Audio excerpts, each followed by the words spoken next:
Hi there. So I got a voice message this morning from a client of mine. She was like laid up in bed in excruciating back pain. She thought she slipped a disc and she wasn't sure what to do. She couldn't really get out of bed and couldn't move much. And I shared with her my top 3 tools when we're in those situations. When something happens and you don't know what it is, you're not sure about it yet, and you're freaking out. And you're like, oh my God, you have the whole reaction. So, number 1, breathe. You have to breathe with long exhales, and you can use a variety of breathing patterns that you know, whether it's from yoga or something that you've read about that you know works, doesn't matter. A breathing pattern that helps calm you down, that prioritizes the exhales. So your response when you're in those situations, your immediate response has a huge impact on the subsequent pain experience within the next hour, within the next day, whether or not it becomes a chronic situation. So managing those first few moments of the experience, those first few hours of the experience, really, really important. And if you're in panic mode, it's gonna be really hard to work with yourself. So number 1, breath. Get your panic and kind of anxiety under control a little bit.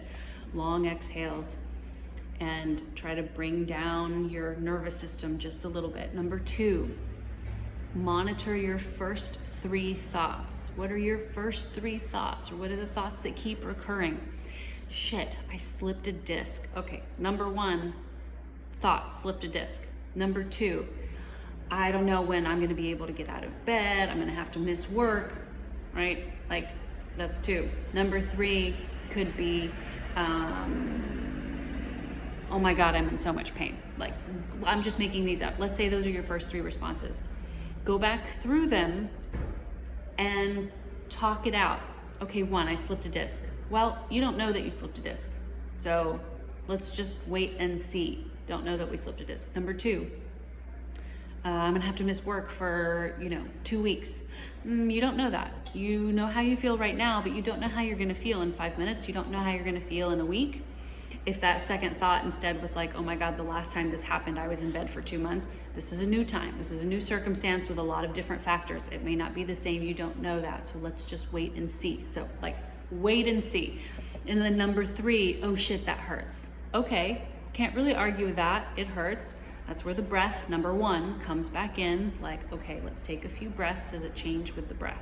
Okay, so first tool, breathe, long exhales, bring your anxiety level down a little bit. Second tool, monitor your first 3 thoughts, or could be first thought, could be first 5 thoughts, somewhere around there. Monitor what they are and repeat them back to yourself.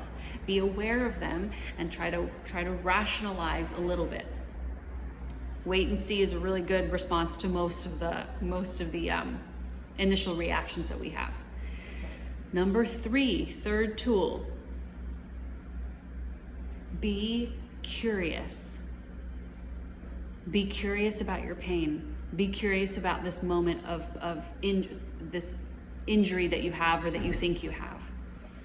Your whole job for the next hour, if you have the time, even if it's just for the next 10 minutes, is to get to know your pain as much as possible.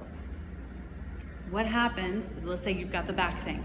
What happens if I move my left wrist? Nothing. Okay, cool, I can still move my wrist. What happens if I move my elbow? Nothing. Okay, good. What happens if I move my shoulder? I feel something, but it doesn't feel like pain. Great. Do it again on the other side. What happens if I move my right knee? Okay, I can extend it, I can flex it. I don't really feel much, that's good. What happens if I move my left knee? Oh, if I slide it, it feels better than if I pick it up, right?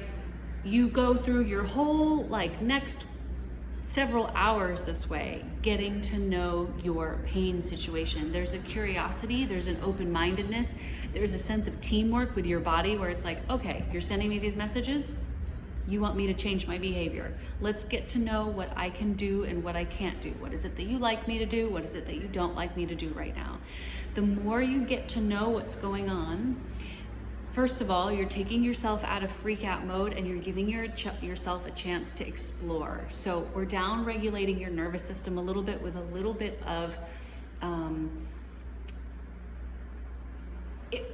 instead of narrowing your focus, we're widening your focus. And you'll be more surprised if you take it slowly. You'll be surprised by how much you can actually move around. Most likely, right? You think you're completely immobilized and then you start to move around some joints. Even if they're far away from the back, you're still somewhat mobile. That's really important to remember so that you don't tense up your entire body, because that's the last thing you want to do. Okay, number 1, breathe. Number 2, automated first 3 thoughts. Backtrack and work with those and see if you can rationalize with yourself a little bit, because they are usually huge assumptions that we're making. Number 3, be curious and get to know your pain. Those 3 tools have the potential to completely change your your pain experience and set you on a more positive trajectory that is quicker to feeling better. Please let me know if you have any questions.